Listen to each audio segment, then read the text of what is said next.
and welcome to our conversations around Women's History Month. We are excited to start this journey throughout the month of highlighting female voices, female figures throughout history, current, past, and present, that we are able to learn from, highlight the work that they've done, and really be able to start just having more conversations around women connected to our organization and beyond. And today we are really grateful. Myself, I am Logan Kreider, marketing specialist here, and Jill Gillis, marketing specialist here at Hope Worldwide. And we are joined by Carmen Hamilton. We are so excited to have her. We will let her introduce herself. But Carmen, welcome. Could you give us a brief intro, a little bit about you, where you are, where you're from, your relationship to Hope Worldwide, anything you'd like to share? Sure. My name is Carmen Hamilton, and I live in Denver, Colorado currently. My husband and I help serve with the Hope chapter here. We have two brilliant, amazing, kind, wonderful, courageous children. No bias there. We've got a 14-year-old boy and a 15-year-old girl, and a little dog, Osita. So kind of living the dream right now. We actually moved here a few years ago from South America. We were helping with the Hope programs down in La Paz, Bolivia. Super amazing program. So I just want to put that plug out there if anyone wants to look at that up after the call. And I was trying to think of a fun fact, and I was like, gosh, I don't know, like I have this horrible, like hopeless addiction to popcorn and Bollywood movies. Like, so I can put that out there, but yeah, that's a little about me. Carmen, thank you so much for that great introduction. I wanted to ask, what does Women's History Month mean to you? Yeah, I appreciate that question. I've been thinking about that recently, and I started thinking through even my own family, and I was so inspired. I'm like, we've got some like super scrappy women in my family. My mom was actually a single mom. She was a teen mom, and she dropped out of high school, and now she's a doctor in Louisville, Kentucky. And so she just kind of, fought her way up. And then her mom, actually, she is a survivor of domestic abuse, escaped domestic abuse, and then led and oversaw a kitchen in an unwed mother's home for years, and pretty much just served other people until the day she died. My other grandma, her mom was a Polish immigrant. She came over right before Russia invaded Poland. So that just feels extra significant right now. And she just recently passed away at 101 years old. And she raised her special needs son pretty much until her last days. And then her daughter was a reading specialist in an integrated high school, kind of during a time where that was not commonly accepted. And so it's neat to hear their stories. It's neat to just think even close to home about the history and the strength of women that are, some are a phone call away, some have passed, but it's pretty inspiring. And I think about National Women's History Month, and I think that's what excites me the most, is just hearing the stories of not only the women that we read about in the books, but like looking to each other and learning more about each other's history and who we are. Absolutely. That's what we're excited about too. Oh yeah. We feel like we get to, even just getting to know a little bit more about your story, get to know more from people connected to our organization, and just have this moment to learn more from you. And also just wanted to ask, as you shared some of the background and history of your family and some of the things that you've experienced through that, what about those experiences or your life experience has got you interested in the work with Hope Worldwide and kind of led to you becoming a community engagement leader and all the ties that you have with us here? I'd just love to hear that background. Yeah, I think, I remember, like, even when I was little, like I was always kind of a justice seeker. Like my grandma used to tell the story of like someone parked in she was in an apartment building and somebody parked in her parking spot. And I guess I was like 3 years old and I walked in a rage and I was like, we need to go after them. They parked in your parking spot. Like, so she kind of, it's like those family stories everybody tells at reunions. And so I think I've always had that bend, but I see that in all kids. I see kids have such a strong sense of what is fair and what is unfair. And then I think what happens is we go through hard things. Like for me, looking kind of back over my life, like I'm like, gosh, then there were years where just I kind of shut down. Like you start to go in survival mode to sort of deal with your own suffering in a sense. And I think I had gotten to the point where I just kind of forgot about anybody but myself, and just trying to make make it for myself, trying to take care. And then I became a Christian, and I remember going to church, and I was probably only a few weeks old as a Christian, and they showed a hope video. And it was like a huge aha moment. Like, it was about the work over in India. I still remember it. I don't remember who any of the people in the video were. I just remember this video. And, it's interesting because one of the like core components of human development is the need to contribute. And when we lose that belief that we can actually contribute something, our actual development becomes impaired. And I think for me at that time in life, I had totally lost hope or confidence that I could contribute. And then I saw that hope video, and I was like, oh my gosh, like, these are people like me. They're doing things. They're like giving. And so it just is funny. The hope video kind of renewed my hope, that, hey, I could be a part of something that was actually doing something good. Wow. I love that. Yeah, that's so great to hear. I love that you're able to not only see the work that was being done, but that it inspired in you this feeling of like, oh, I can be a part of that. I can help with that. And that it even kind of like brought to life something that had been a little bit more pushed down within you. That's beautiful. Yeah, we are focusing on also the theme of Women's History Month this month, or for this year, which is providing, healing, promoting hope. And, obviously what a great theme to go along with our organization as Hope Worldwide. But yeah, we wanted to ask you, for someone who is a chapter director, about some of the ways in which that theme connects to the work that you guys do, and what are the ways in which you see that kind of even fitting into how people can tangibly get involved with that work. Mm-hmm. I think about healing. I think about wounds, right? Like, there has to be a wound that exists. And I think about like physical wounds. I mean, unless it's like a paper cut. Well, actually, even a paper cut takes time, right? Like, paper cuts are the worst, actually. Like, a week later, you're like, why does it hurt? But like the deeper the wound, the more time and attention, and even things like rest, you have to give the wound. And I think about wounds within our community, and I see that sort of being the work of our Hope chapters, is you isolate these wounds, and then you give the time and the attention and even the space for rest that wound needs. And so I think one of the biggest things that I see in our Hope chapters is, one, our volunteers have huge hearts, right? They're loving and they're kind, and they can be available over time. Like, we used to show up for these, once a year events, and that would be like putting a Band-Aid on a wound. Like, that does nothing to actually heal a wound. But now we're really shifting into where our volunteers are really starting to invest and walk alongside these communities and give the space and time for healing to occur. And so I like thinking of it in that way, of like a healing, and what all does that entail to make that happen. I love it. It's powerful. I love what you said about just the journey aspect of it. Like, we get to walk alongside each other, and it's not just about us, but I think we learn a lot along the way as well.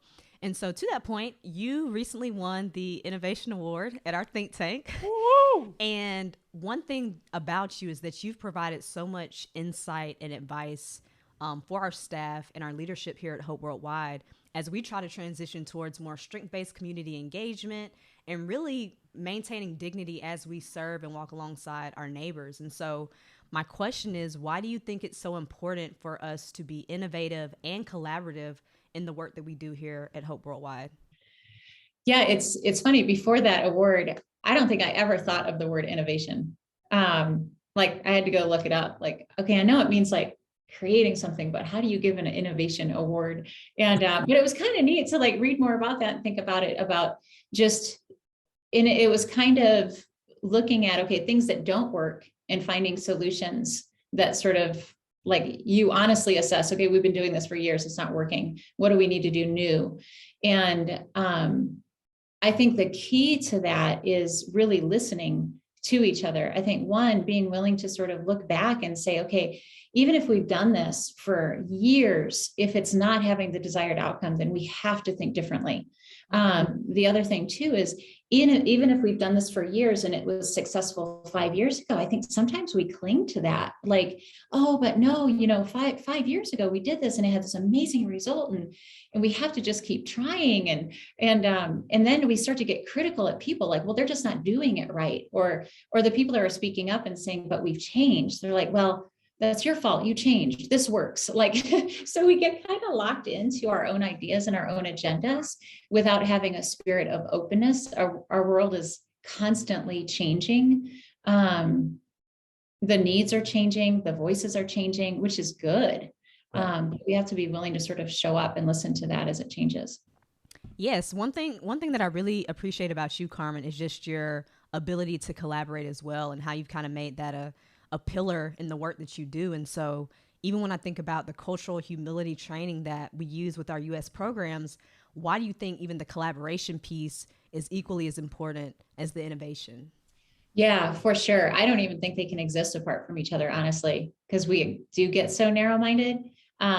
So there's a brain games episode, okay, for those of you who like brain games, and they present problems to people, and they have one person to tackle the problem, and then they have a group tackle the problem.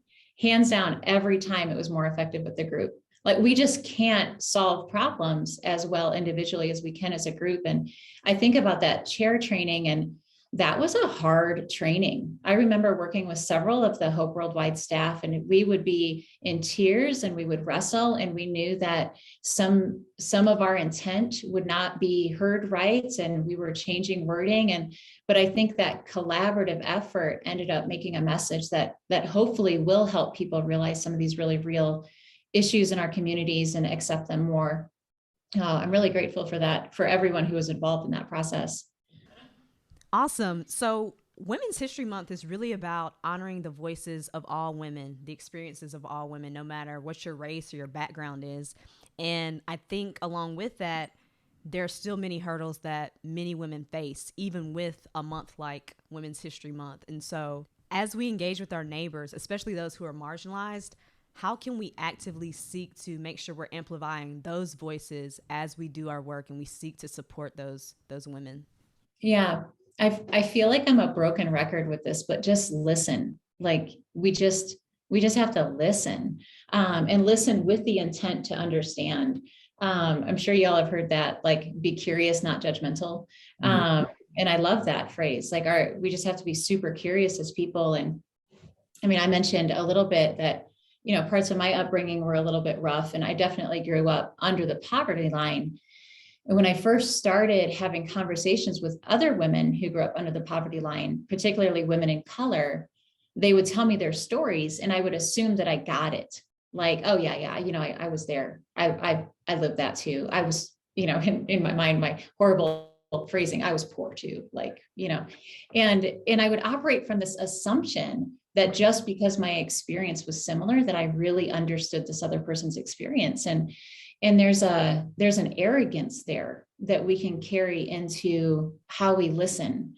And I think over time, God and people have really humbled me, and been very honest with me. Carmen, you don't get it. Like, you're not a woman of color. And even if I have the exact same story as someone else, no one else carries in my temperament or my generational trauma, or, we're just all so unique. And so the worst thing that we can do to each other is listen to a story, whether it's a person or a community, and assume that we get it. Because then what we do is we start to assume that we know the needs.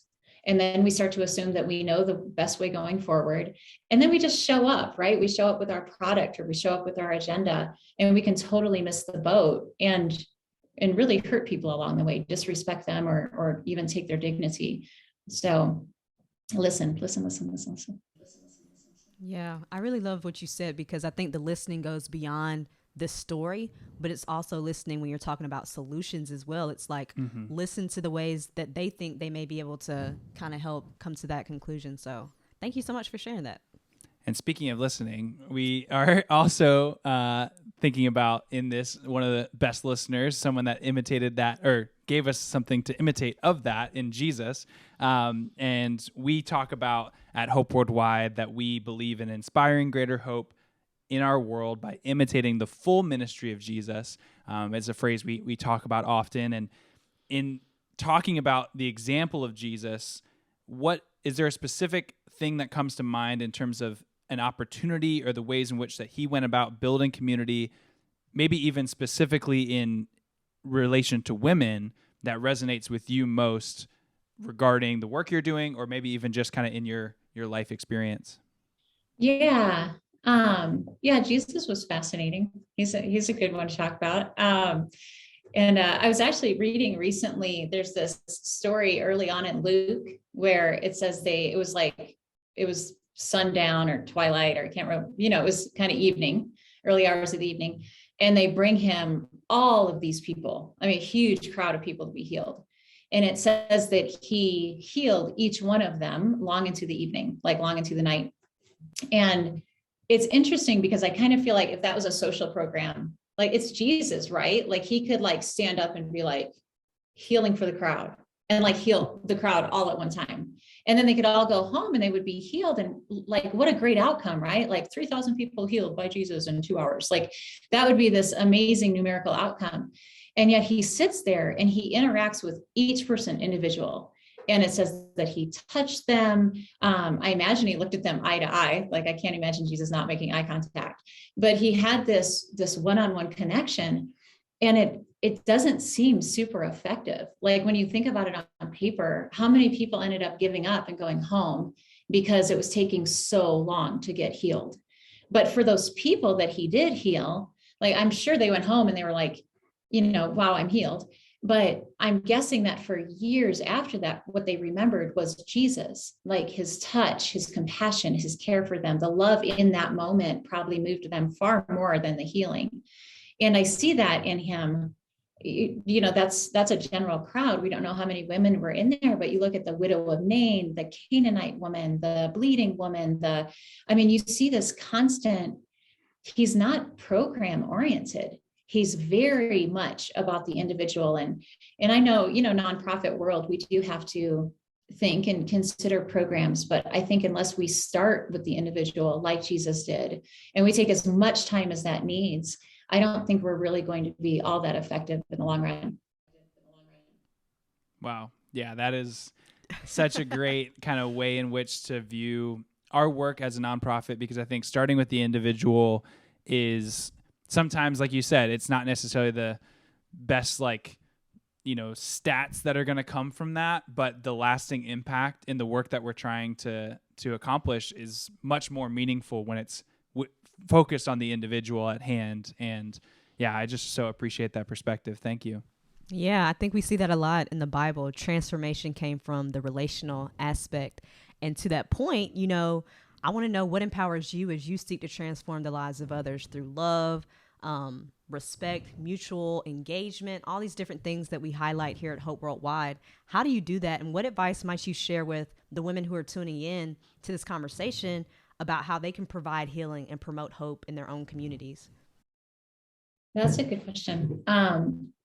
So, you use the frame like seek to transform, and I really don't seek to transform anything or anyone really. Like, that's just not really it's not really on the table. I think what I do want to do, and I think it comes out of, that phrase, like what empowers me, what strengthens me, what motivates me are the faces of, and for me, particularly women, right? Like women that I've interacted with the past. And whether it's a young woman leader who I see the passion and the zeal and the hope at doing something really great, or whether it's the worn face of someone in the mountains of Bolivia that has so much wisdom, but yet can't feed her grandchild in that plight. Like, I think I see these faces of people that I've interacted with that have touched me, and it makes me want to show up. Like, it just makes me like, I don't have an excuse to not show up.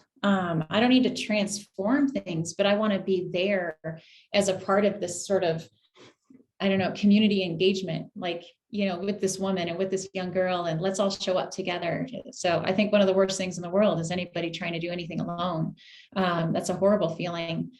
I think showing up, I love the story of the little boy with the few loaves and a couple fishes.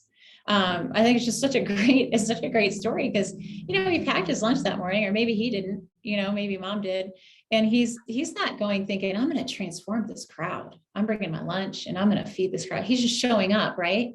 And then the disciples even turn to Jesus and they're like, there is no way we can feed this crowd. So there's no way the little boy walks up with his basket and he's thinking, oh, I got this. Right. Like he's thinking, well, I can show up. I have a couple of fish. I have some bread here, Jesus. And then Jesus makes it happen. And I think about us, and we can question our own resources and we can question what we have to bring to the table. But because it's not really about us doing the transforming, we can just kind of show up and be like, well, that's what I got. Like, what do you have? And okay, well, there's Jesus. We can bring it all to him and, and see what he wants to do with it. And then I love too, the after fact is, I'm sure when he went home that night, he wasn't like, I fed the crowd. He was like, Mom, Jesus, because it was just all about what God did with the few resources that were there. Yeah. Yeah. You so eloquently changed the wording of that, because I think that's exactly what I was leaning toward. But I love that you mentioned that it's not up to us to do the transforming. I think it's the engagement. When we engage other people, transformation is going to happen because of what we allow God to do and just showing up. Like, that's so huge. So simple, but so huge. Yeah. And I really love, you mentioned it just slightly, but even your ability to take, because you had that moment when you watched that video about Hope Worldwide and it kind of ignited in you this understanding of, oh, I have something to bring. I can show up here. I can make myself available in this way. And then you just briefly mentioned the ways in which you see young women who are seeking to maybe like pursue that as well, and how you're able to empower them. I would just love like you to share maybe in a last thought about like talking to those younger women, or maybe it's a younger version of yourself, what now, having been able to take the experience as a chapter director, as a community engagement leader, the work you've done in Bolivia, all these experiences, if you could kind of impart some wisdom to those younger women who are excited about being able to show up and be a part of that, or even if it was to yourself, what you would share. I don't know if there's anything that comes to mind. This is, totally off the cuff, but wanted to hear your thoughts. Yeah. What would I share? I think young women feel so much pressure. And I think I felt that too. And we're kind of given that pressure. There is so much like hero talk, even we call each other, like, I was tempted when I introduced my kids to say, a couple of world changers. And I was like, you know what? No, like, they don't need to change the world. I'm fine if they we've got these little boys, 2 and 3 years old, that live next door. I'm fine if they go over and play with them. Like, that's not changing the world, but it's caring for these boys, it's significant. And I think young women in particular put so much pressure on themselves. Am I doing enough? Am I giving enough? Am I being enough? And I think one thing that's really important, one is to really know yourself. Like, okay, these are my talents and these are my weaknesses. And I have to trust in that God created this perfectly, that he put both my strengths and my weaknesses together with intention, because we were never meant to be complete by ourselves. And so we can show up at the table like that boy with our little fish and know that we're going to need somebody else to step in and make a whole lot more out of it. But not let that keep us from showing up. Like, what if the little boy was like, well, this is never going to be enough, so I'm just not even going to try. Right. Like, I think we show up with humility, and I think another thing too is looking for the strengths in the women around us. That's so fun. Like, when you're in a community of women and you start to really open up and you're, wow, she is so eloquent. Or I'm always drawn to extroverted people because I'm really introverted. So I watch them. I'm like, oh my gosh. So that's how you tell a joke. I'm like, oh, that's okay. I got that now. Like you watch other women and then you can pull in their strengths and highlight their strengths and encourage them and empower them. And in that process, you naturally become empowered. So I think I would tell younger women to relax, go take a nap.